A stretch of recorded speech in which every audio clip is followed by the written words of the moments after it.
16장입니다. 역대하 21장 16절에서 20절까지의 말씀, 구약성경 683페이지 되겠습니다. 역대하 21장 16절에서 20절 제가 봉독해 드립니다. 여호와께서 블레셋 사람들과 구스에서 가까운 아라비아 사람들의 마음을 격동시키사 여호람을 치게 하셨으므로 그들이 올라와서 유다를 침략하여 왕궁의 모든 재물과 그의 아들들과 아내들을 탈취하였으므로 막내 아들 여호아하스 외에는 한 아들도 남지 아니하였더라.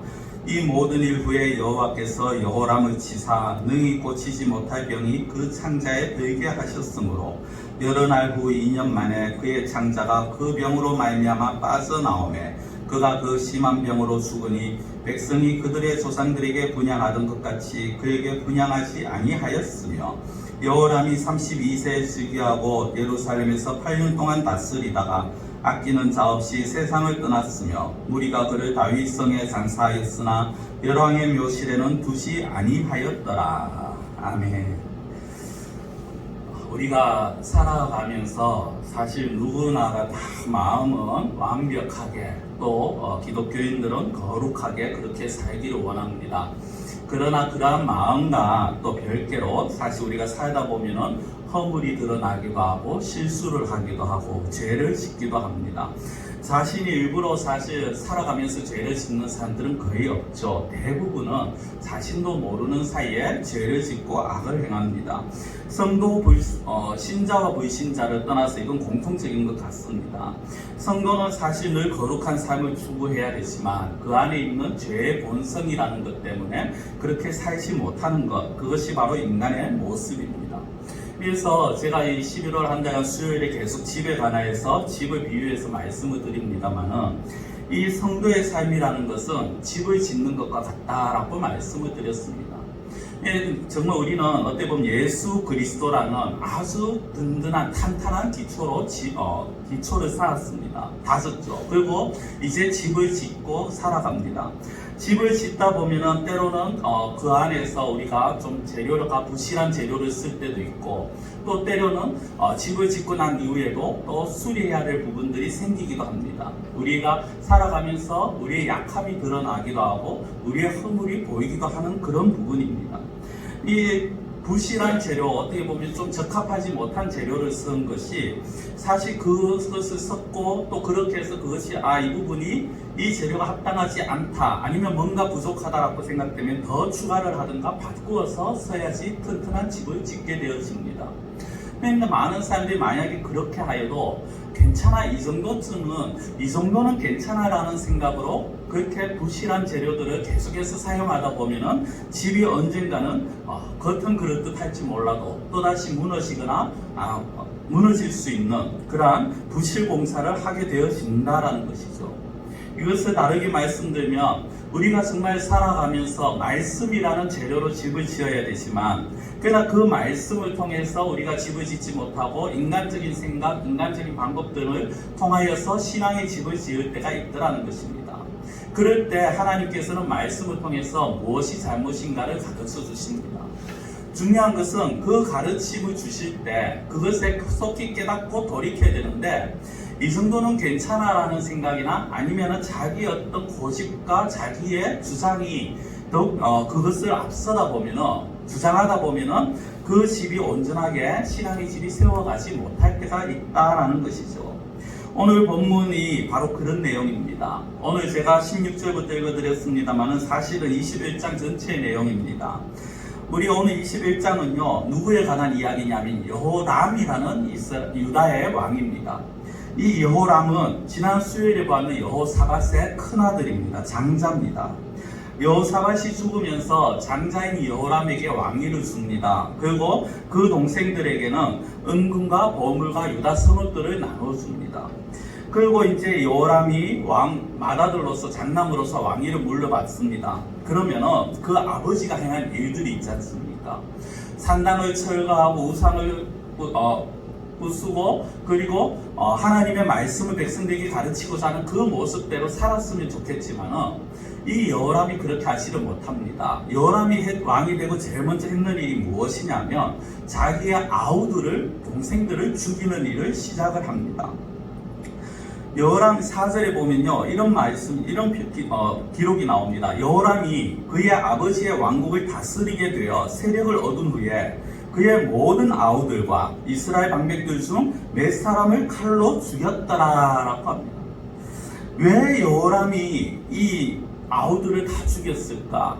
여러 가지 우리가 생각을 해볼 수 있겠습니다만은 가장 우리가 좀 인간적으로 생각해 본다면은 분명히 여호람은 왕으로서 그 많은 동생들이 혹시나 자기의 왕위를 찬탈하지 않을까 하는 두려움이 있었습니다. 그리고 그 두려움을 또 더 확신을 주는 것이 무엇이냐면 이 여호람의 동생들은 여호람보다 선했다라고 그렇게 표현을 합니다. 13절 끝에 보시면요, 이런 표현이 나옵니다.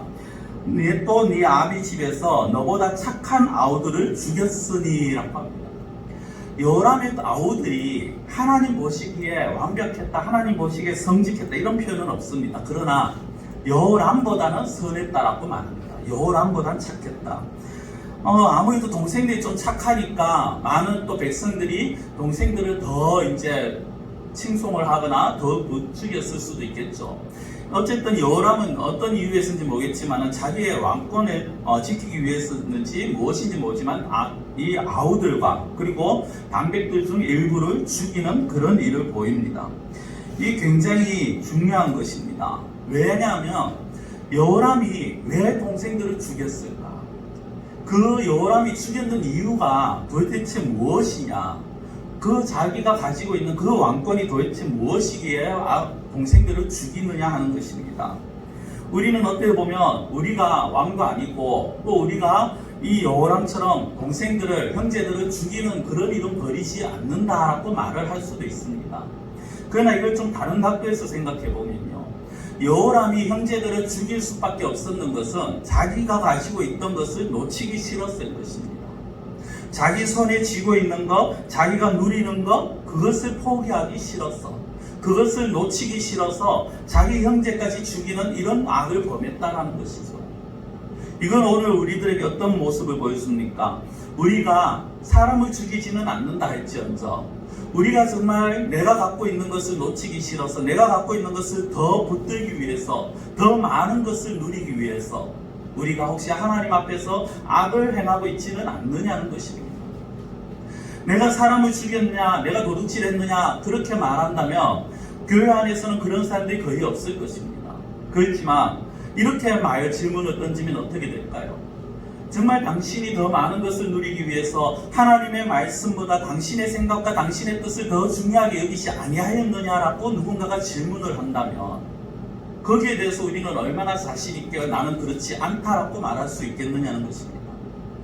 때로는 내 자녀들을 위해서, 때로는 내 가정을 위해서, 때로는 내가 하는 어떤 일들을 위해서, 아니면 세상에서, 사회에서 어떤 인정과 존경과 아니면 다른 사람들의 눈치 때문에 그것들로 인해서 내가 하나님의 말씀을 온전히 지키지 못했다라면 그 모습이 인간적으로 보면 살인에 비해서는 적을지 몰라도 하나님 앞에서는 동일한 죄라는 것이죠. 우리는 여호람의 모습을 보면서 어떻게 저렇게 동생을 죽일 수 있을까? 그렇게 여호람을 탓하기 전에 혹시나 나는 내가 가지고 있고 내가 붙들어야 될 것들 때문에 하나님 앞에 정말 말씀대로 살지 못하고 악을 행하고 있지는 않은지를 생각해 봐야 된다라는 것입니다. 그러면 여호람은 언제부터 이렇게 악한 왕이 되었을까? 여호람이 처음부터 악했다, 여호람의 어린 시절이 어땠다, 그것은 성경에 나오지는 않습니다. 근데 여호람이 악한 자가 되었다라는 어떻게 해서 악한 자가 되었는가는 이유는요, 성경이 너무나도 명확하게 나옵니다. 그것이 몇 절이냐면 6절에 보면 이런 말씀을 합니다. 그가 이스라엘 왕들의 길로 행하여 아합의 집과 같이 하였으니 이는 아합의 딸이 그의 아내가 되었습니다. 그가 여호와 보시기에 악을 행하였으나 라고 합니다. 자, 설명을 쉽게 드리면요, 이런 겁니다. 여호람이 이스라엘 왕들의 특징은요, 공통점은 무엇이냐면 그들은 철저하게 우상을 섬겼다라는 것입니다. 하나님을 무시했다라는 겁니다. 특히 거기에 보면 아합의 집과 같이 했다라고 나오죠. 우상 숭배자요, 남북을 통틀어서 가장 독하고 가장 악랄한 왕이라고, 그렇게 폭정이라고 인정하는, 그렇게 사람들이 말하는 그 아합입니다. 근데 아합의 집과 같이 하였으니 라고 하고 그 뒤에 무엇이라고 나오느냐면, 이는 아합의 딸이 그의 아내가 되었습니다 라고 말합니다. 이게 사실 바뀌어서요, 이렇게 풀면 이런 겁니다. 그가 아합의 딸을 아내로 맞이하면서 이스라엘의 왕들과 같은 길로 행했다라는 것입니다. 아합의 딸을 아내로 맞이했는 것이 무슨 문제냐라고 할 수 있습니다만은, 이 아합이 어떤 인물입니까? 앞서 말씀드린 것처럼 정말 남북을 통틀어서 가장 악한 왕이라고 평가를 받습니다. 아합의 아내는요, 시돈 왕의 딸이었습니다. 이세벨이라는 인물인데, 이 이세벨은 아주 강력한 우상 숭배자였습니다. 그리고 결혼을 하면서 자기만 우상을 섬기는 것이 아니라 아합도 우상을 섬기게 하고요, 이스라엘의 모든 민족 백성들로 하여금 우상을 섬기도록 만듭니다.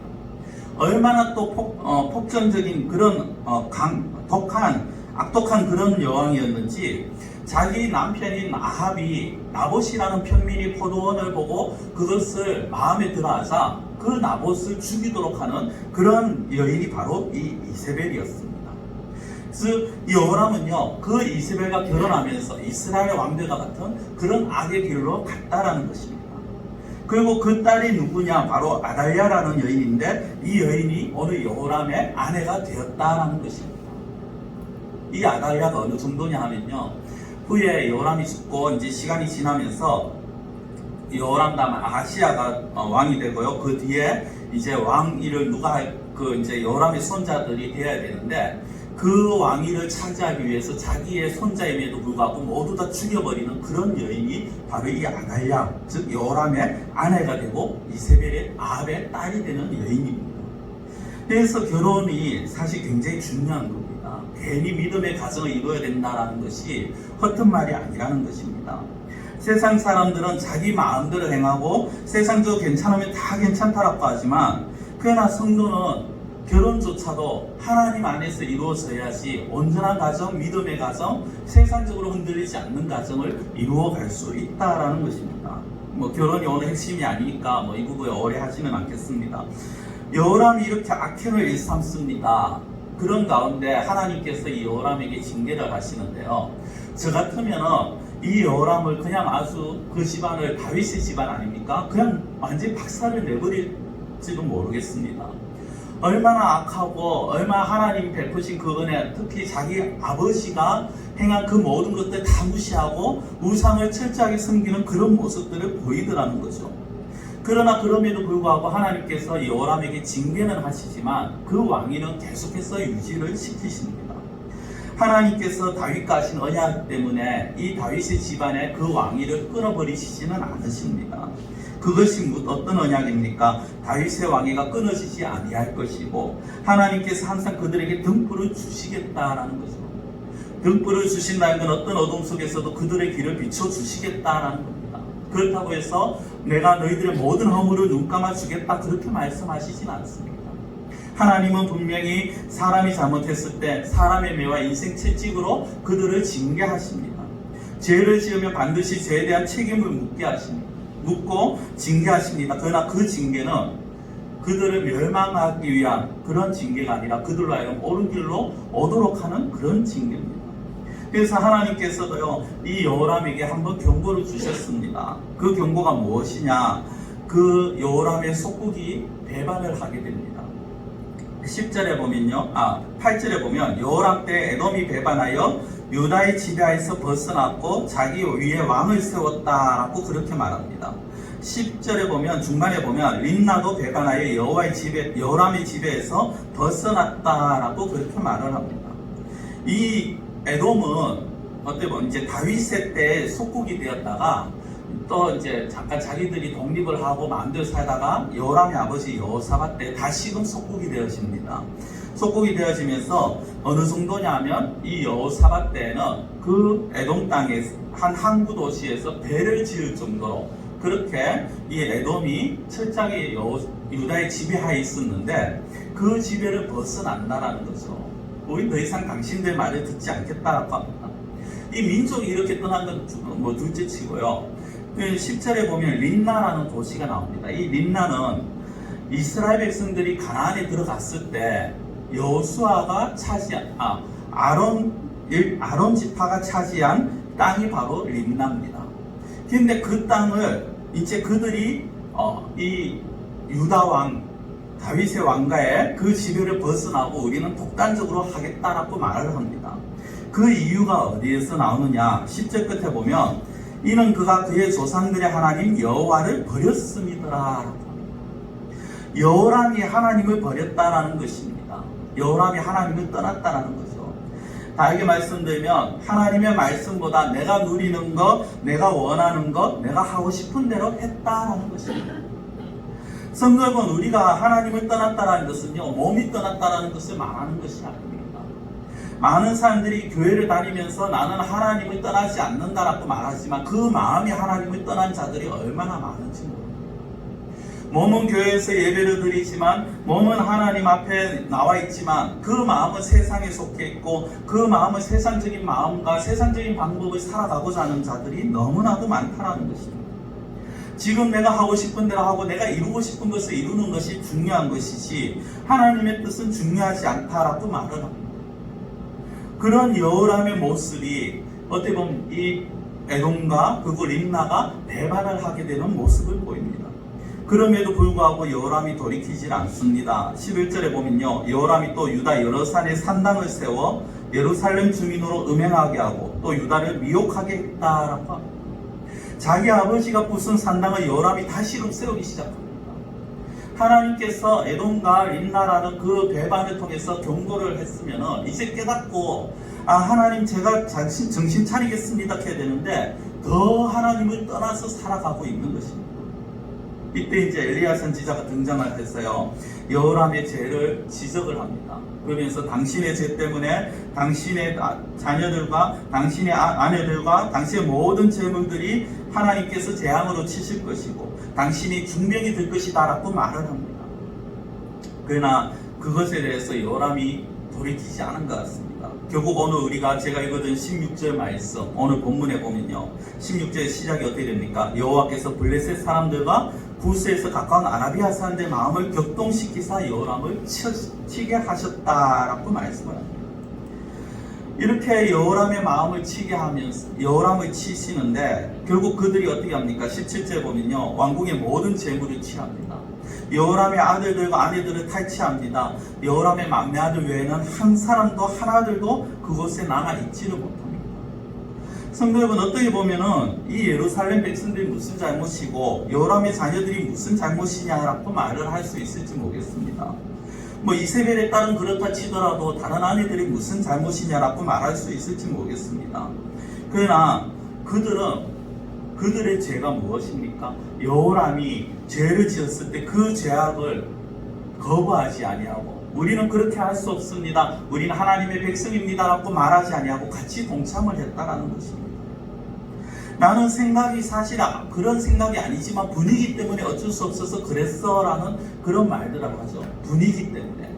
아니면 또 많은 사람들이 그래 하니까 나도 그냥 뭐 어떻게 하다 보니까 같이 그렇게 되었어 라는 말들을 간혹 사람들이 하기도 합니다. 그러나 그런 것들이 하나님 앞에서 결코 정당화 될 수 없다는 것입니다.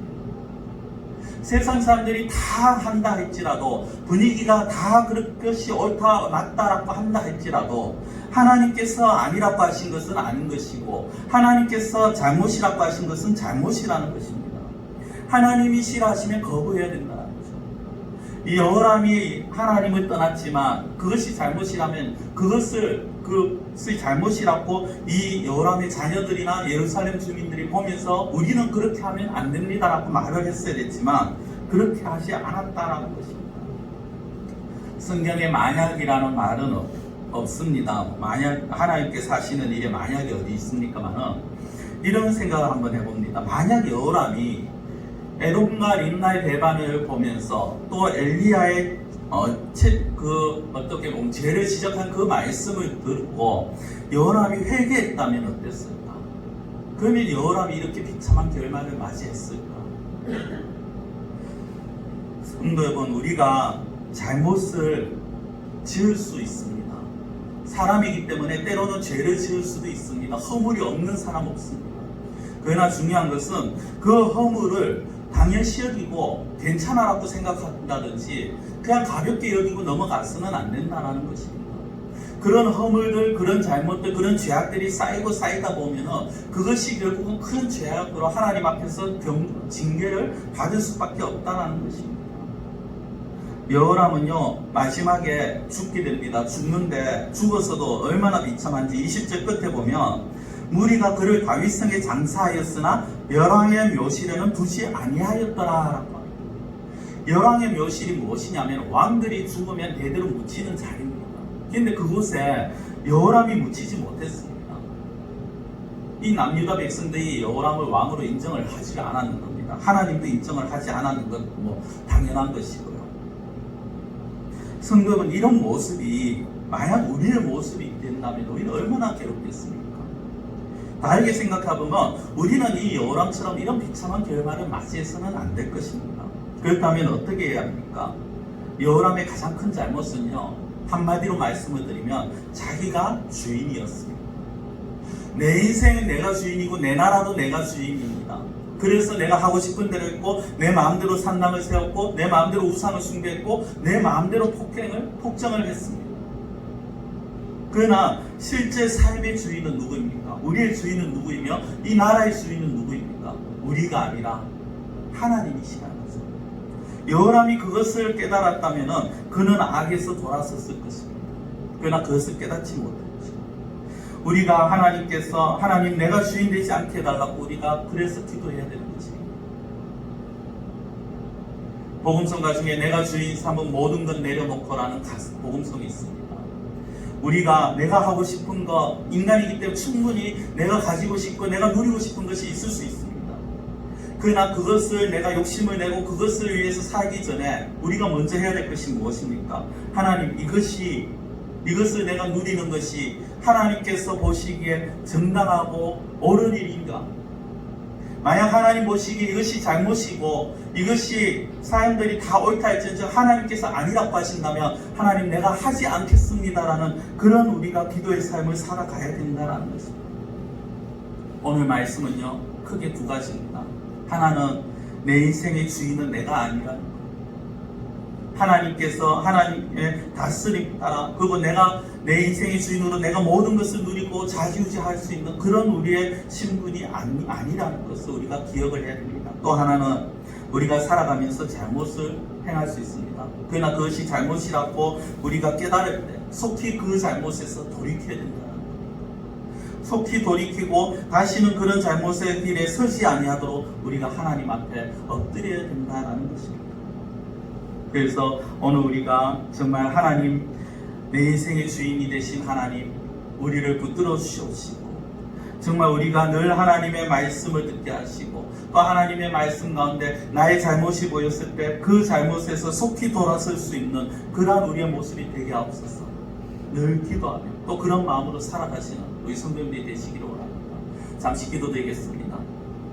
사랑의 하나님 아버지, 여호람의 모습을 보면서 우리가 신앙의 집을 다시 한번 생각해 봅니다.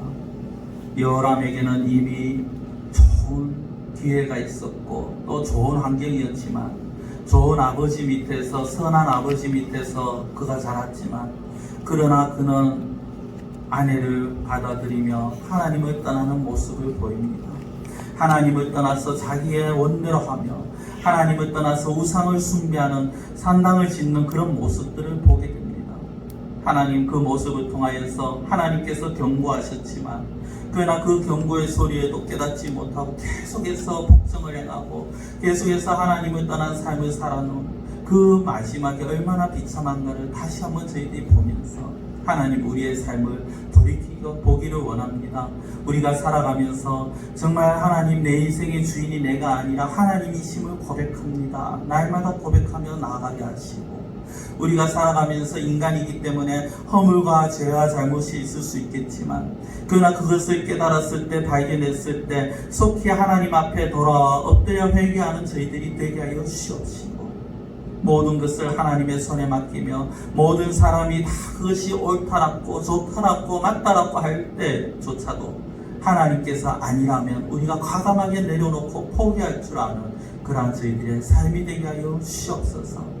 우리의 신앙의 집이 죄악들로 인하여서 허물로 인하여서 정말 금이 가고 무너져 내리는 그런 집이 아니라 시간이 지나면 지날수록 더욱더 견고하게 쌓여서 가는 정말 그러한 튼실한 신실한 그리고 단단한 신앙의 집을 지어갈 수 있도록 하나님 함께하여 주시옵소서. 간절히 원하고 예수님의 이름으로 기도드리옵나이다. 아멘.